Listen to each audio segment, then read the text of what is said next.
5 histórias de terror, baseado em fatos reais. Alguns anos atrás, fiz uma viagem de mochilão sozinha pela França. Eu tinha 21 anos na época e decidi ir de Paris a Versalhes. Para fazer isso, é necessário pegar 2 trens separados na ida e na volta. No retorno de Versalhes, já dentro do primeiro trem, percebi que meu telefone estava com apenas 3% de bateria. Então, o coloquei em modo avião para economizar energia.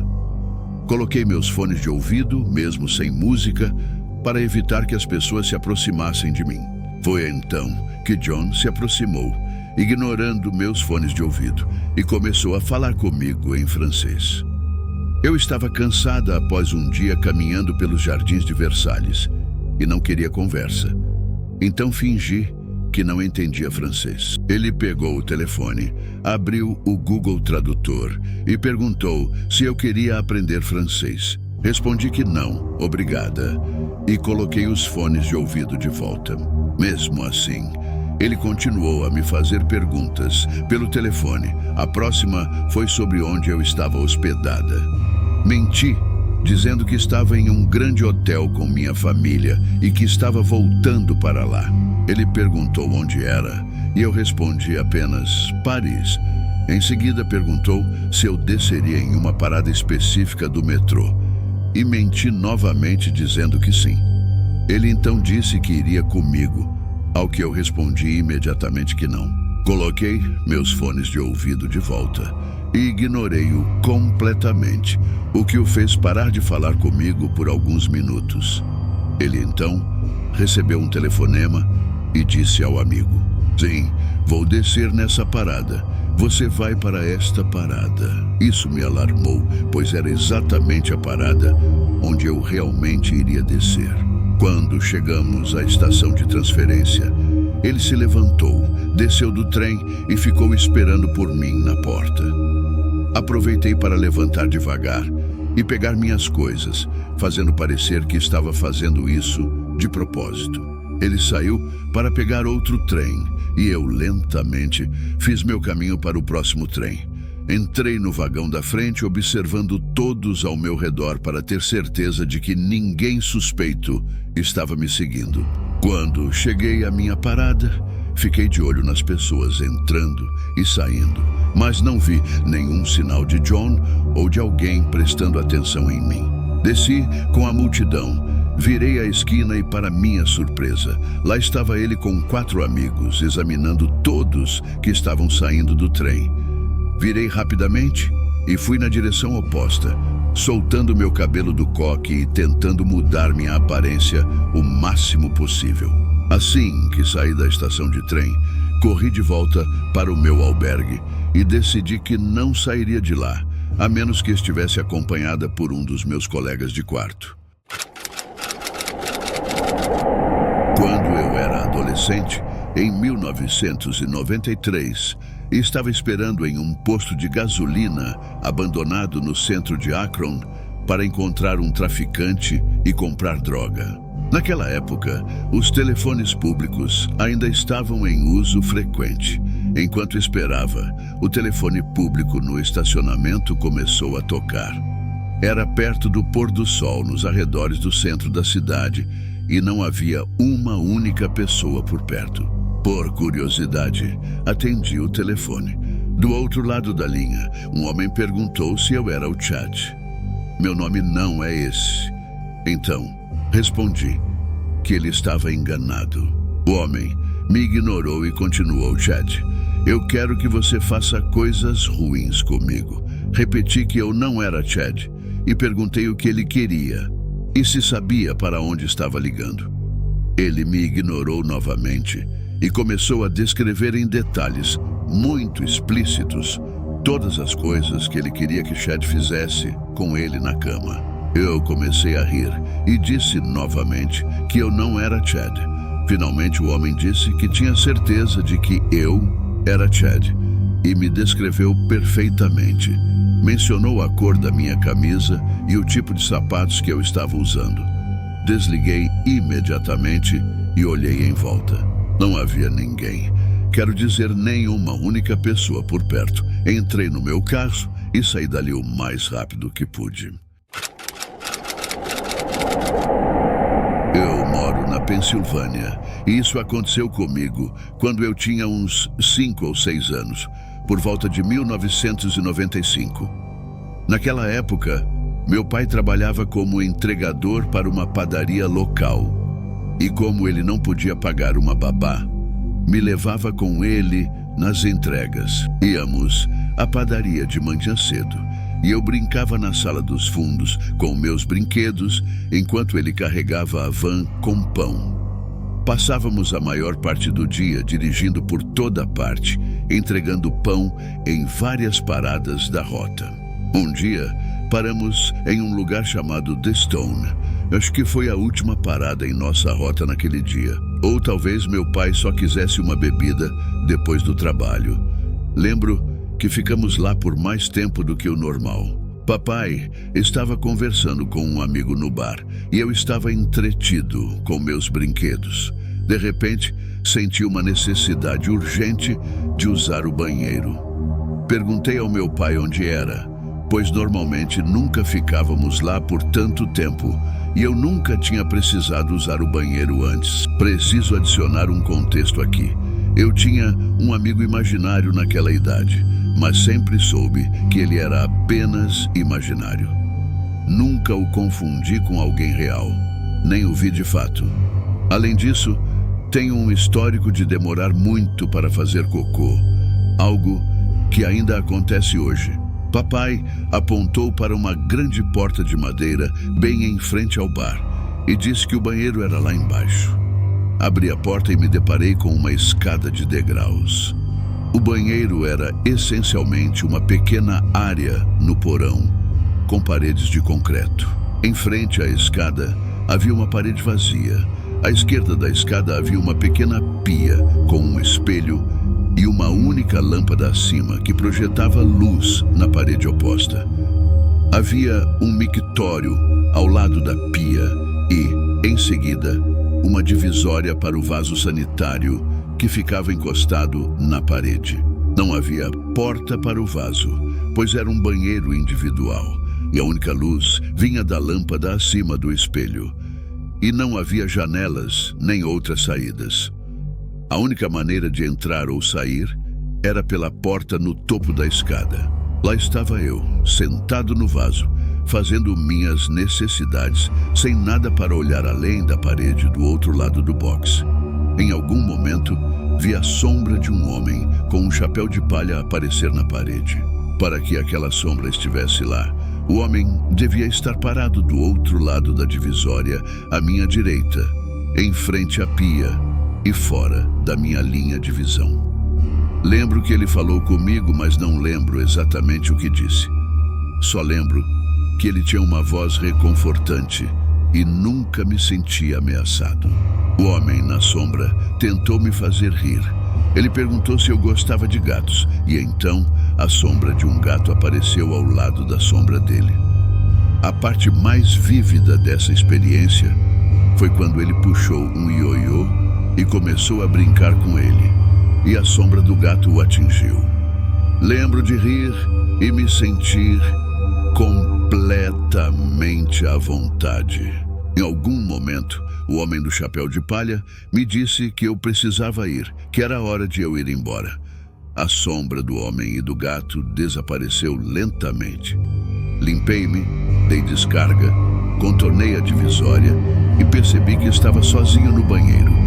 Lavei minhas mãos e subi as escadas. Meu pai olhou para mim quando saí pela porta e disse algo como: "Isso demorou mais do que o normal, mas você está bem?" Lembro de ter dito a ele que estava falando com o homem com o gato. Ele ficou com uma expressão estranha, quase aterrorizada no rosto. Algumas pessoas próximas pararam de conversar para me ouvir. "Com quem você estava falando, Buddy?" ele perguntou. "O homem com o gato", respondi. Até hoje, nunca vi uma expressão assim no rosto do meu pai. Ele pediu ao barman para ficar de olho em mim, e então ele e algumas outras pessoas correram para as escadas e desceram para o banheiro. Quando voltaram, meu pai ainda parecia abalado, e lembro dele e das outras pessoas me fazendo perguntas, mas não lembro o que responder. Eventualmente, fomos para casa e segui com minha vida. Cerca de um ano depois, meu pai tocou no assunto novamente e perguntou se eu ainda lembrava daquela experiência. Pelo que me lembro, ele disse que outra criança tinha visto o mesmo fantasma, ou algo assim, e que isso havia sido publicado no jornal. Eu não tenho mais aquele jornal, mas lembro vividamente de lê-lo e pensar que a descrição não correspondia ao que eu tinha visto. O relato da outra criança não se alinhava com a minha experiência, mas o artigo mencionou que outra criança afirmou ter visto o fantasma no ano anterior, o que acredito que se referia a mim. Apesar de não acreditar em fantasmas, essa experiência sempre ficou comigo. Sei que não foi algo que inventei para superar a dor de usar o banheiro. Também sei que não havia nenhuma maneira possível de outra pessoa estar no banheiro comigo. A única porta para o banheiro ficava bem em frente ao meu pai, em uma taverna lotada. Tenho feito algumas investigações leves nos últimos anos, sempre que essa história me vem à mente, mas nunca consegui encontrar aquele artigo de jornal. No verão passado, meu namorado e eu estávamos acampando na praia com nosso cachorro na Bahia, no noroeste do Pacífico. Havia um conjunto de trilhos de trem que corriam ao longo da orla, através da cidade onde estávamos acampados, perto de um salgueiro chorão, no fundo de um declive, com os trilhos cerca de 40 a 50 pés acima de nós. Tínhamos uma fogueira acesa e durante toda a noite podíamos ouvir um trem passando a cada hora ou mais. Estava perto o suficiente para que você quase pudesse sentir o chão vibrar, com os trilhos chacoalhando e as rodas rangendo e apitando tão alto que às vezes tapávamos os ouvidos do nosso cachorro. Em um ponto da noite, quando o fogo estava começando a se apagar, deixando apenas brasas brilhantes, era quase 2 horas da manhã. Ouvimos um trem passar acima de nós. Como de costume, havia arbustos de amoras densos ao longo da borda onde os trilhos passavam. Então, podíamos ver o trem através dos arbustos, mas não diretamente. O movimento era visível, claro como o dia, enquanto o trem avançava, tonelada após tonelada de aço, em alta velocidade. Era tão claro quanto poderia ser. E sem que o último vagão passou, puf, o trem tinha sumido. Quero dizer, ele não estava mais lá. Todos os outros trens que passaram, nós podíamos ouvir. Conhecíamos bem o caminho que os trilhos seguiam, acompanhando a água. Cerca de 2 minutos depois de passar por nós, deveríamos tê-lo visto novamente à distância, seguindo ao longo da orla. Sempre podíamos ouvir os outros trens continuarem pelos trilhos, geralmente apitando o tempo todo por causa das passagens de nível e cruzamentos. Mas desta vez não houve apito nada. Tudo simplesmente parou. O silêncio assustador que se seguiu foi quase aterrorizante pelo puro choque de ter algo tão real e inquestionável na nossa frente simplesmente desaparecer. Eu pensei que tinha imaginado tudo, até que meu namorado olhou para mim e disse: "O que diabos aconteceu?" Ele viu exatamente o que eu vi. A parte mais assustadora foi o choque do silêncio. Tentei pensar em explicações. Não estava ventando nada naquela noite, então não havia chance de simplesmente não termos ouvido o trem. Eu não tenho ideia do que poderia ter acontecido. Eu adoraria uma explicação. Trabalhava para a Great Western Railway e estava hospedado no Royal Hotel, em Clangoton. Tive uma noite agradável na cidade, onde recebia clientes importantes da ferrovia.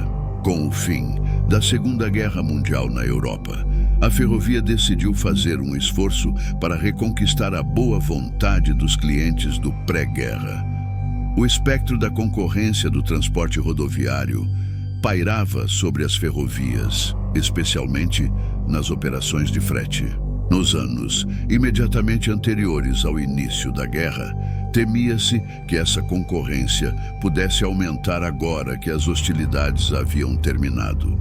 Meu estômago ainda não estava acostumado à comida tão rica, e ao chegar ao meu quarto, minha primeira ação foi procurar na mala pelo frasco azul de comprimidos de leite de magnésio que eu guardava para emergências gástricas. Logo, encontrei o frasco, mas só restava um comprimido dentro e eu sabia que inevitavelmente passaria uma noite agitada e bravo comigo mesmo.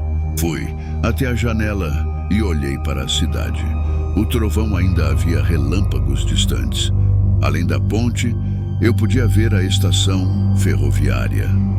Enquanto observava, o porteiro caminhou até a plataforma.